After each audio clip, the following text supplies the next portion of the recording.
오늘은 하나님이 우리에게 바라시는 것이라는 말씀의 제목을 가지고 함께 은혜를 나누고자 합니다.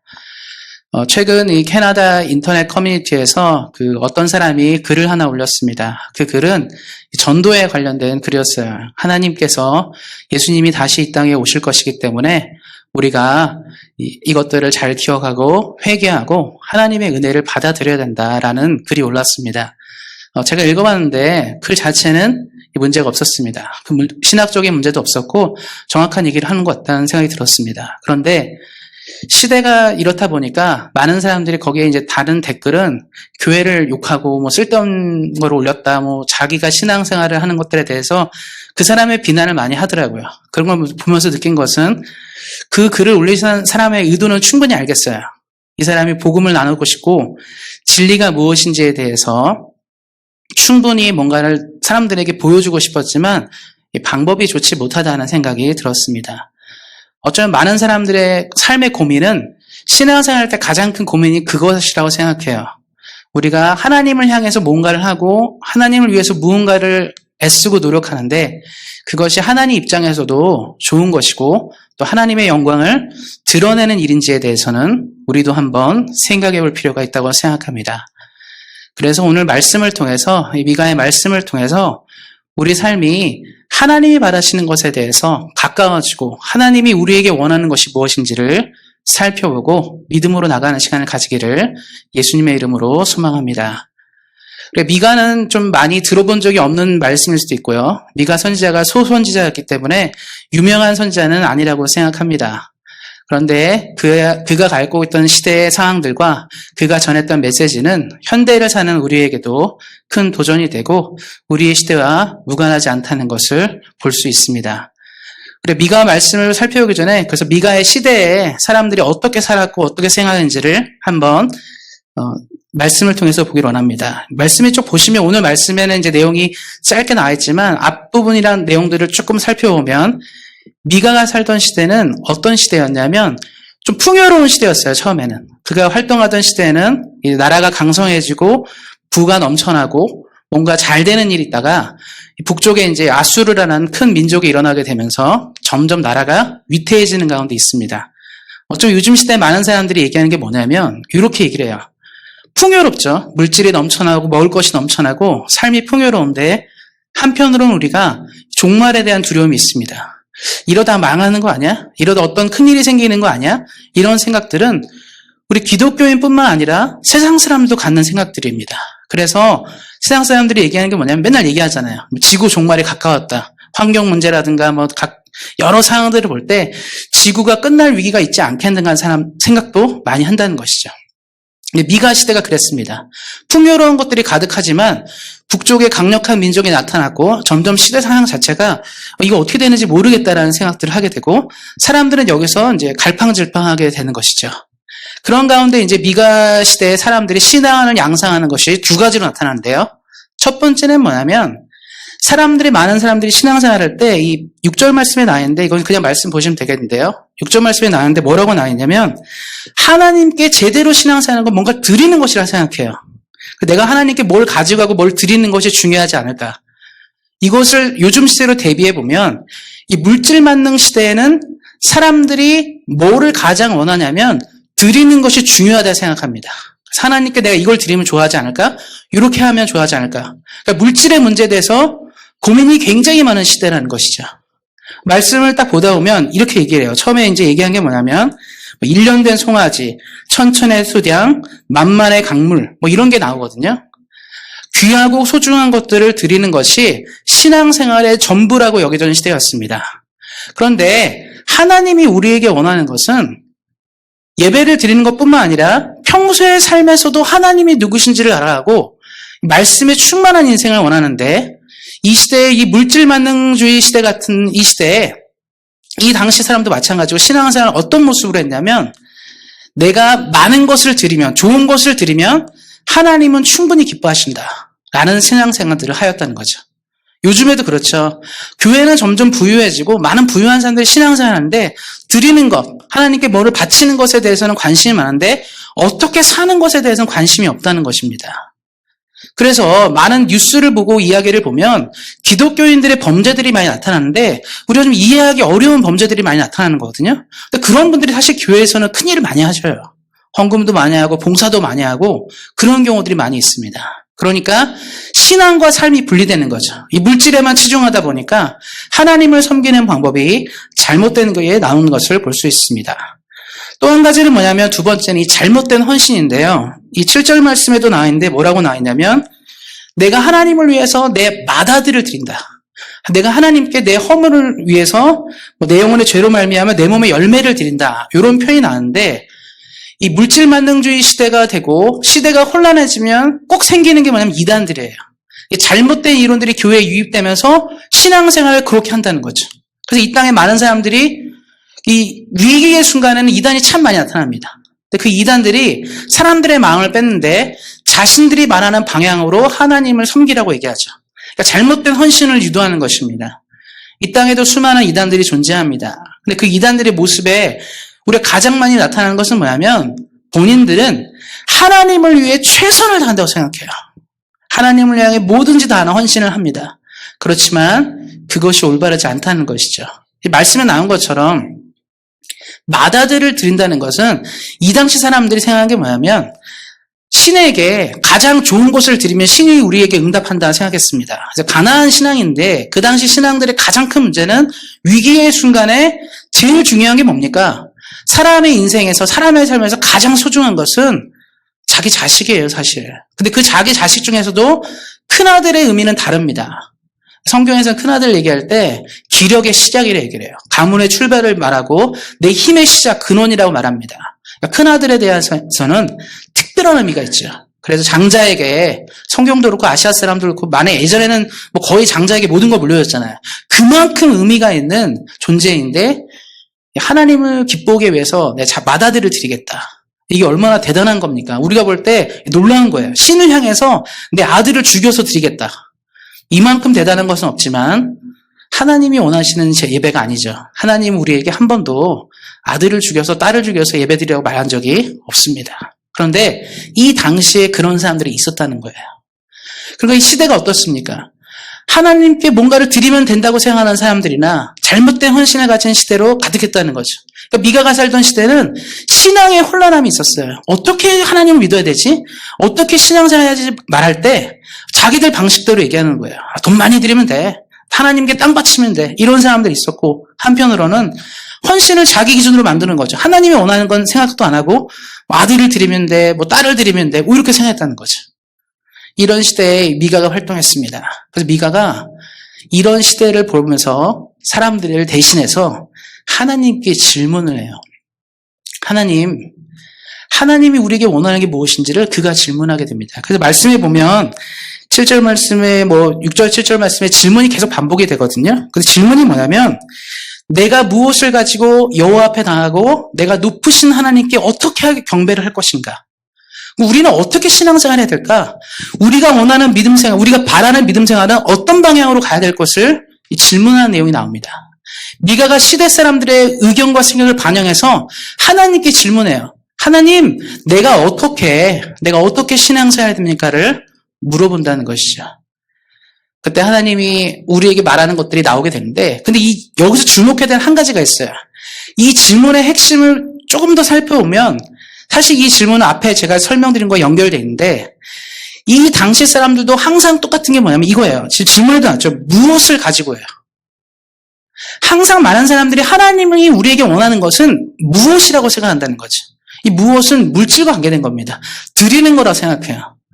과거부터 지금까지 인간은 소중한 것을 드리는 것을 하나님이 기뻐한다고 생각했습니다. 그러다 보면 기본적으로 우리에게 가장 소중한 것이 무엇이죠?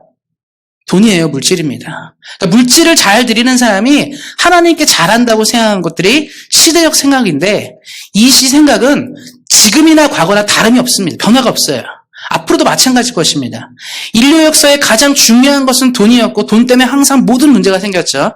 돈 때문에 싸우고 전쟁이 일어나고 그런 일들을 경험했습니다.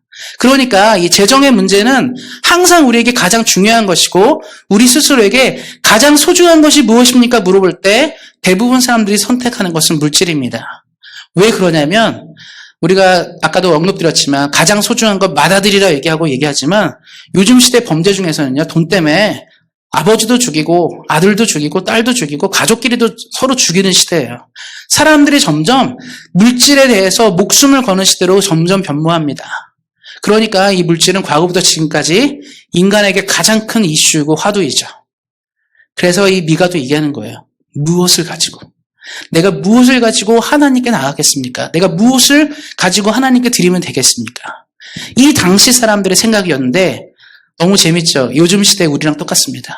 내가 뭘 가지고 하나님께 섬겨야 되지? 내가 뭐를 해야 하나님이 기뻐할까? 이 생각은 과거나 지금이나 변함이 없다는 것을 말씀을 통해서 볼 수 있습니다.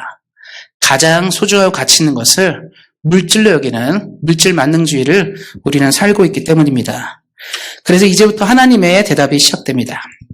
이 8절 말씀을 보면 이렇게 시작됩니다. 사람아 주께서 선한 것이 무엇임을 내게 보이셨나니. 하나님은 우리에게 먼저 얘기하시는 것은 선한 것이 무엇임을 이미 말씀하셨다라고 얘기합니다. 우리는 질문할 수 있거든요. 하나님께 질문합니다. 질문은 굉장히 중요합니다. 신앙생활은 질문으로부터 시작돼요. 그러니까 우리 사랑하는 성도님들이 믿음 생활하실 때 하나님 내가 어떻게 해야겠습니까? 하나님 내게 원하시는 것이 무엇입니까? 내가 어떻게 믿음 생활하고 신앙생활을 해야 됩니까?를 질문하셔야 합니다. 질문과 함께 신앙은 성장해요. 학생들이 학교 다닐 때 선생님 앞에 궁금한 걸 물어보죠. 저 이게 모르겠습니다. 이거 알고 싶어요. 얘기하는데 질문하지 않고 궁금한 것들을 물어보지 않는 학생은 실력이 진보할 수 없습니다. 자신의 궁금함과 알고 싶은 것들을 물어보고 대답을 들으면서 지식을 쌓아가는 것이기 때문에 믿음도 마찬가지예요. 우리는 물어봐야죠. 내가 하나님 어떻게 해야 됩니까? 물어볼 때 하나님 먼저 시작하는 것은 주께서 선한 것이 무엇임을 내게 보이셨다. 하나님이 이미 가르쳐 주셨다라고 얘기합니다. 그럼 우리는 이제 반문이 생기죠. 전 들은 바가 없는데 어떻게 말씀하셨습니까? 말할 때 성경이 주어져 있고 성경 안에 말씀의 규칙과 법들이 이미 존재합니다. 그러면 왜 이런 일들이 생기냐면 우리는요, 하나님이 우리에게 원하는 것이 무엇인지를 사실은 잘 압니다. 특별히 어려서부터 신앙생활 하신 분들은요, 들어왔잖아요. 하나님이 우리에게 원하는 것이 무엇인지를 들어왔는데 문제는 뭐냐면 그것이 쉽지 않다는 것을 알기 때문에 우리는 쉬운 방법을 선택해요. 하나님의 뜻대로 사는 것은 많은 희생과 많은 변화를 가져오게 되고 정말 힘듭니다, 사실은. 어떻게 보면. 우리 예수님 보셨잖아요. 하나님 뜻대로 사시는 인생을 보셨잖아요. 많은 것을 내려놓고 포기하고 멸시와 천대를 받으면서도 십자가의 길을 곧게 가셨습니다. 너무 어려운 거거든요. 우리는 알아요. 예수님처럼 살아야 되는 거 알지만 그런 것이 어렵다는 것을 알기 때문에 우리는 우리 편에서 쉬운 방법을 선택하는 거죠. 그건 뭐냐면 내가 가진 것들의 일부를 드린다고 생각하면 그건 하나님이 만족할 만한 것이라고 생각한다는 것이죠. 그러니까 많은 사람들이 그렇게 삽니다. 그러니까 예수님이 부자 청년을 만나셨잖아요. 부자 청년을 만났는데 부자 청년이 그래요. 저는 하나님 뜻대로 살려고 이런 일도 하고 저런 일도 하고 좋은 일을 굉장히 많이 했습니다. 얘기합니다. 때에 따라서 뭐 누구도 섬기고 무슨 일도 하고 굉장히 설명을 많이 했어요. 근데 예수님이 뭐라고 말씀하셨냐면 너가 가진 가장 중요한 모든 것, 너 재산이 가장 중요했다면 그걸 다 팔아서 다 버리고 나와 함께 예수님의 길을 가자, 예수의 길을 가자라고 얘기했을 때 그가 그것에 대해 큰 고민을 했습니다. 저는 물질 때문에 고민한 게 아니라 예수님의 길이 어렵다고 생각했기 때문에 그래요. 물론 뭐 물질을 포기하는 것도 힘들었겠지만 또 어떻습니까? 예수님의 길이 쉽지가 않아요. 인생이 다 그렇습니다. 신앙생활이 그렇다고 생각해요.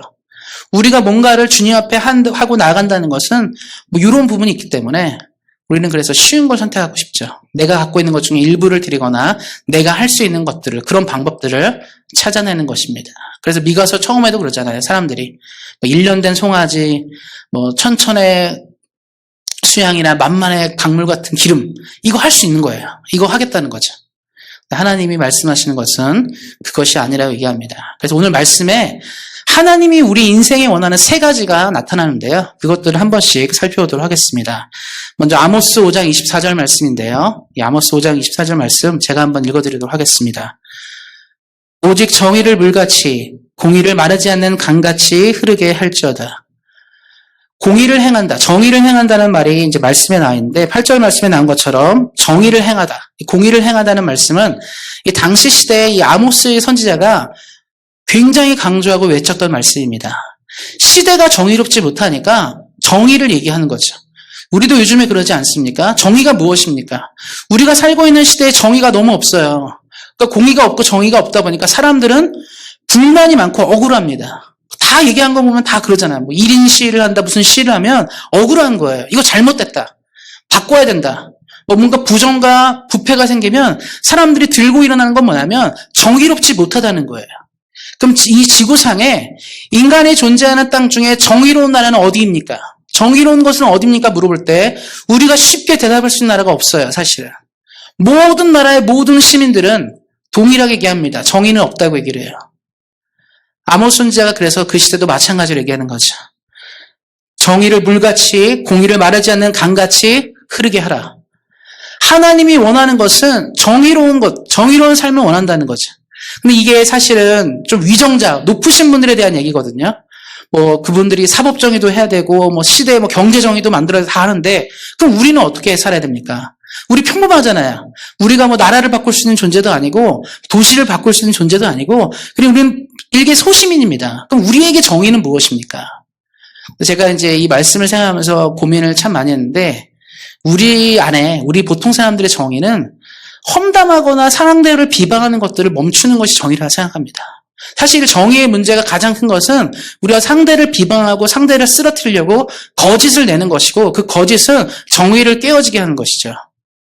가끔 보면 이제 저도 뭐 그것이 알고 싶다라는 TV 프로그램이 있거든요. 시사 프로그램인데 종종 그런 게 있더라고요. 실제로는 범인이 아닌데 그 당시에 죄를 뒤집어쓰게 해서 이 사람 범인을 만든 거예요. 그러니까 정의가 없는 거죠. 그런 사람들은 굉장히 억울한데 그 출발들을 대부분 보면 험담에 시작돼요. 속이는 거예요, 주변에서. 그 사람이 범인일 것이다. 그 사람이 범인으로 만들어라는 것들을 만들어서 가는 것이죠.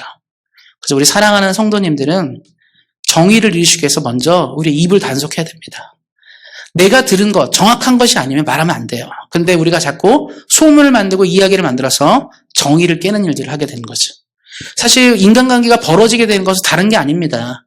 그냥 정확하게 얘기하면 되는데 우리가 양념을 가미하고 이야기를 가미하면서 상대방을 쓰러뜨리는 경우들이 많이 있죠. 또 어떤 것이 있습니까? 이 차별의 문제인데요. 차별은 무엇이냐면 우리 다 아이들을 양육해봐서 아시겠지만 아들, 딸 낳고 다 살아도 더 애착이 가는 자식이 있고 조금 덜 애정이 가는 자식이 있고 그렇습니다. 형제 간에도 그렇고 가족도 그렇잖아요. 근데 그렇게 되면 우리가 차별이라는 게 뭐냐면 상대방에게 동일한 사랑을 주는 게 아니라 조금 더 다르게 주는 거죠. 얘한테는 5개, 얘는 2개, 1개. 이건 뭐냐면 이걸 시작하게 하는 순간 정의가 깨어집니다. 요즘에 뭐 인종차별이니 뭐니 막 정의에 대해서 얘기하는 게 뭐냐면 부당하다 얘기하는 거예요. 그래서 뭐 흑인들이 얘기하잖아요. 백인들이 잡히면 경찰들이 그냥 하는데 왜 흑인들이 문제를 생기면 왜 총을 들고 잡으려고 하냐. 이게 바로 이제 그렇게 이해된다는 거죠. 사람들 생각에는 흑인들이 좀 더 문제가 있지 않을까라는 이 차별의식이 있기 때문에 그렇습니다. 우리도 마찬가지죠. 삶에서 이런 것들이 없어져야 돼요. 우리도 정의로운 사람이 될 수 있도록. 그래서 우리가 누군가를 대하고 이야기할 때 우리 이것들을 고민하셔야 됩니다. 나는 정의로운가? 난 이 문제에 대해서 좀 더 정의로운가? 우리가 이런 것들을 해결하기 시작할 때 우리가 우리 시대를 향해서 정의를 요청할 수 있어요.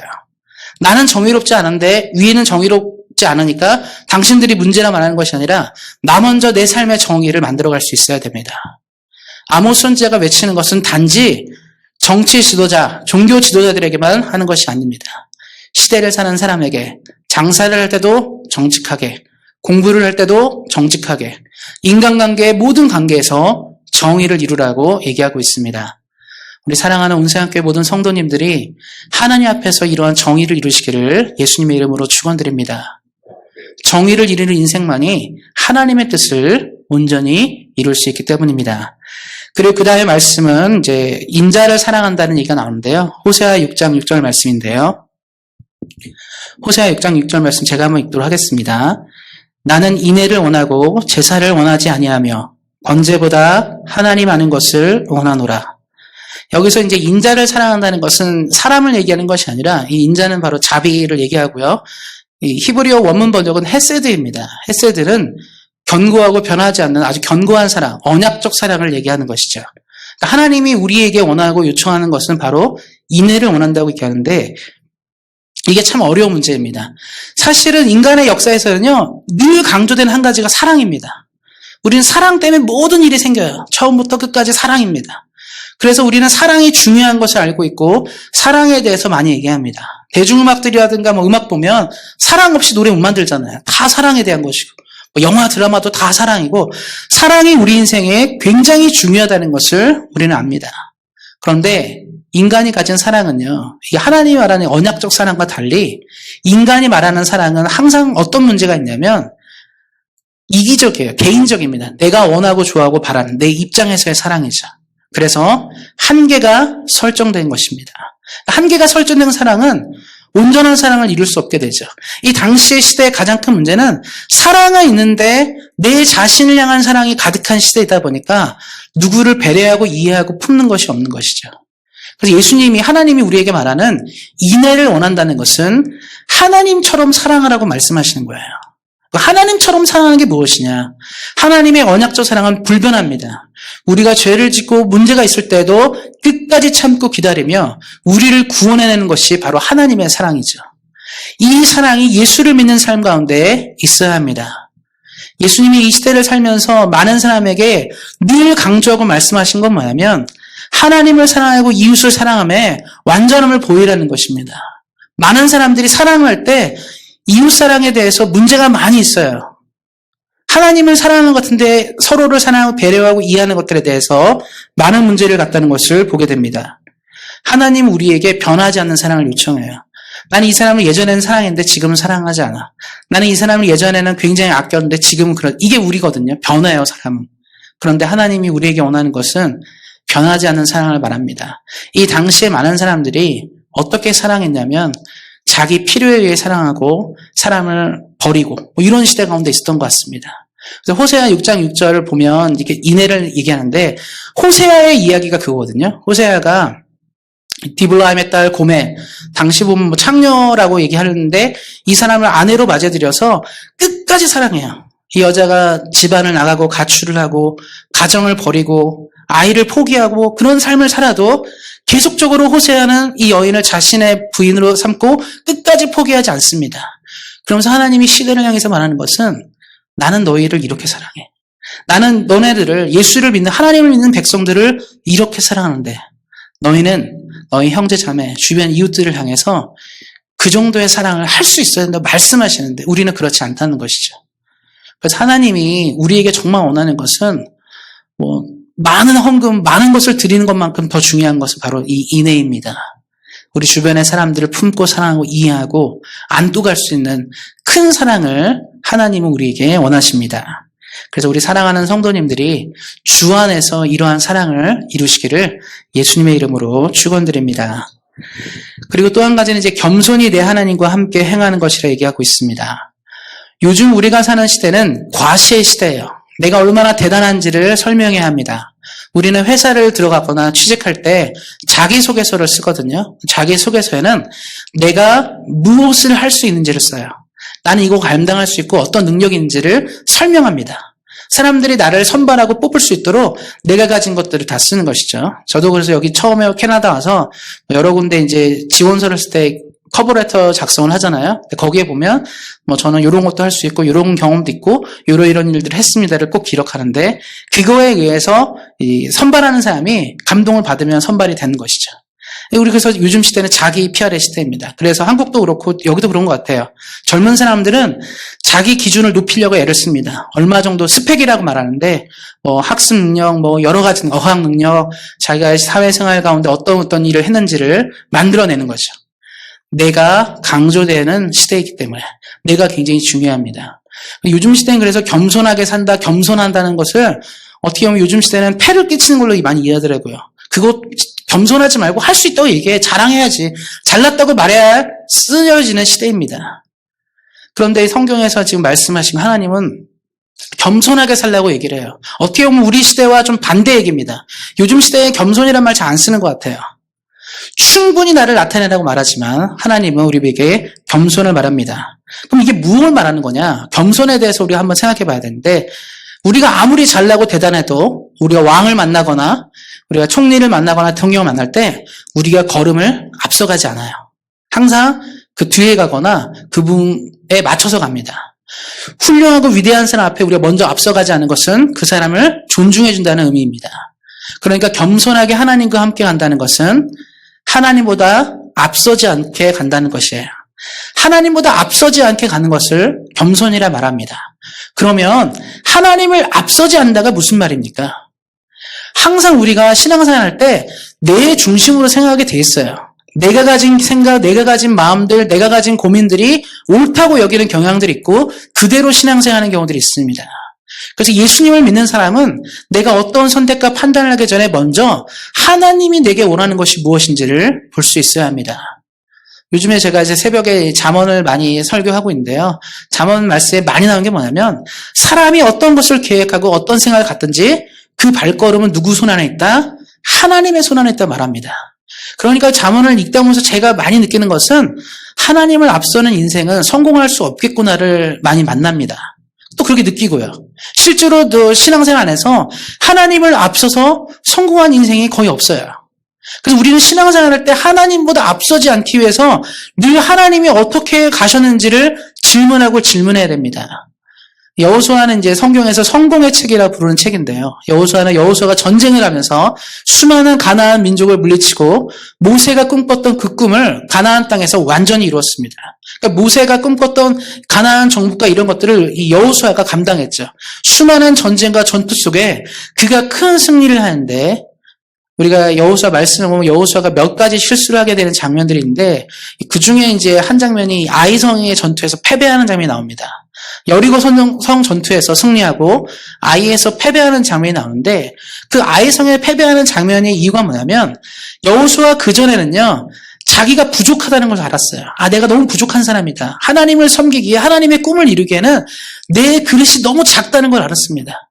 그래서 여호수아가 늘 하는 거는 전쟁을 하든 뭘 하든 먼저 기도했어요. 하나님, 내가 어떻게 됩니까? 내가 여리고를 이길 수 있겠습니까? 내가 요단강을 건널 수 있겠습니까? 내가 이 적과 저 적을 만났을 때 승리할 수 있겠습니까? 이 여호수아의 가장 큰 관심은 그래서 날마다 뭐 하기 전에 내가 어떻게 이겨야지 전략을 짜고 전술을 짜는 게 아니라 기도했어요. 하나님 나 못합니다. 부족합니다. 하나님 도와주세요. 그때마다 하나님이 길을 내주시는 거죠. 겸손한 자 앞에 하나님은 길을 내시기 때문입니다. 그런데 여호수아가 여리고성이라는 큰 성을 점령하고 승리에 도취돼서 아이성에 전투할 때 기도하지 않았어요. 뭐라고 생각했냐면 아이성은 작다. 주변 사람들이 그래요. 저 성은 별로 안 큽니다. 작은가? 보니까 정말 작아요. 그러면 우리가 몇 명 준비해가지고 이렇게 싸워서 이기면 되겠다 해서 그때는 기도하지 않습니다. 그런데 거기서 져요.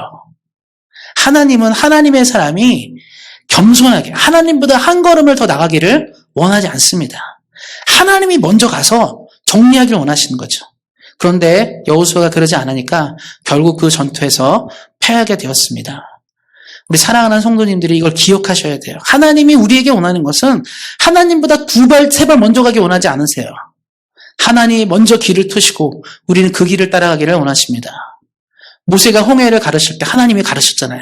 그리고 백성들에게 얘기합니다. 이제 가자고. 누구도 먼저 홍해를 건너지 않았습니다. 하나님이 길을 트셔야 가는 거죠. 근데 이 당시에 네가 쓰는 이 당시 사람들은 하나님보다 먼저 간 거예요. 자기들이 올바르다 생각하고 자기 뜻대로 가야 된다고 생각하니까 결국 실패하는 신앙들이 많았습니다. 요즘 시대는 어떻습니까? 우리 시대 보면요. 저는 요즘에 어쩔 때는 굉장히 혼란합니다. 유튜브라든가 여러 말씀을 많이 보는데 다 자기들이 하나님이랑 거의 동일한 수준으로 얘기하는 분이 너무 많아요. 어떻게 보면 그걸 들으면서 정말 어떤 사람이 맞는 건지 어떤 길이 맞는 건지 헷갈릴 정도로. 그러면서 제가 느낀 건 뭐냐면 우리가 하나님보다 앞서지 않은 인생이 돼야 성공할 텐데 우리는 어떠한가를 돌아봐야겠다. 나는 어떠한가를 돌아봐야겠다 생각을 하게 되었습니다. 우리 사랑하는 성도님들의 삶 가운데 이 말씀을 기억하셨으면 좋겠어요. 하나님이 쓰고자 하는 인생은 절대로 하나님보다 앞서지 않습니다.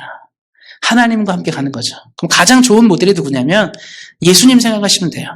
예수님은 공생애 3년 동안을 보내시면서 하나님을 앞서간 적이 없어요. 한번 생각해 보세요. 예수님도 하나님이십니다. 죽은 자를 살리실 수 있고요. 모든 일을 감당하실 수 있는데 큰 일을 하시기 전에 예수님이 하신 일이 꼭 뭐죠? 기도를 먼저 하세요. 죽은 자를 살릴 때도 먼저 기도하시고 오병이어 기적 때도 기도하시고 이게 뭐죠? 앞서가지 않겠습니다.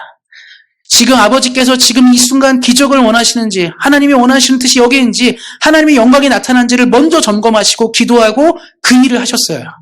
그러니까 예수님의 삶에는 실패가 한 번도 없었습니다. 심지어는 십자가는 고난이거든요. 너무 어려운 순간인데 예수님은 그것도 감당하셨죠.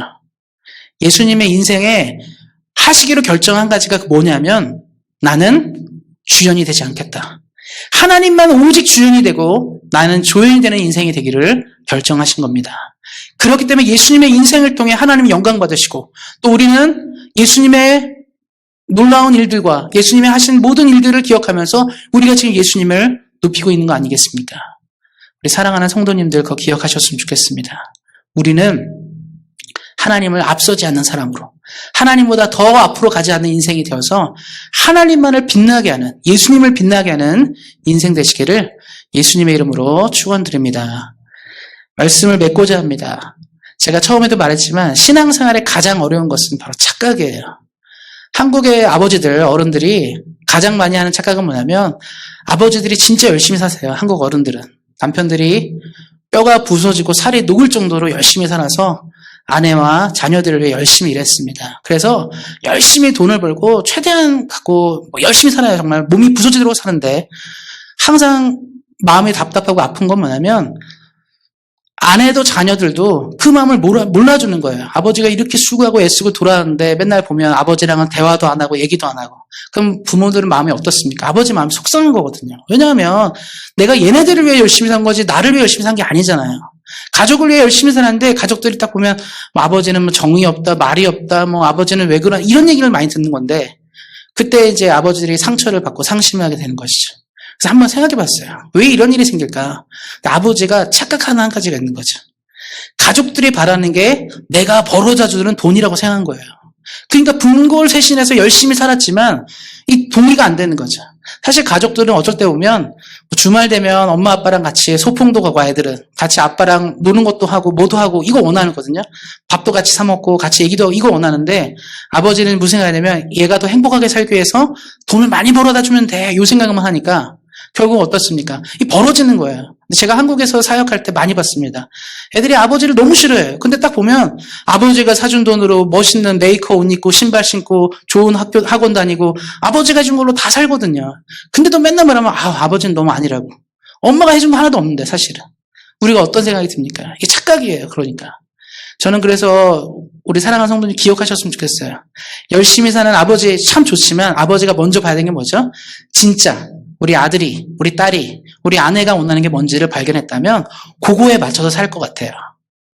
근데 이 신앙생활의 성공의 비결이 그래서 마찬가지입니다. 내가 이렇게 열심히 하고 애쓰는 것이 혹시 하나님이 기뻐하지 않은 것은 아닐까? 하나님이 원하지 않은 것은 아닐까를 점검해야 되고 말씀처럼 내가 정의로운 인생을 주 앞에 살아가는가? 내가 인애를 가지고 인자를 가지고 살아가는가? 내가 겸손하게 하나님과 걷는가를 점검하시기 바랍니다. 그래서 우리 사랑하는 온생학교의 모든 성도님들이 하나님이 제일 기뻐하는 사람, 제일 사랑하는 사람으로 이 시대 가운데 쓰임받는 인생 되시기를 예수님의 이름으로 축원드립니다.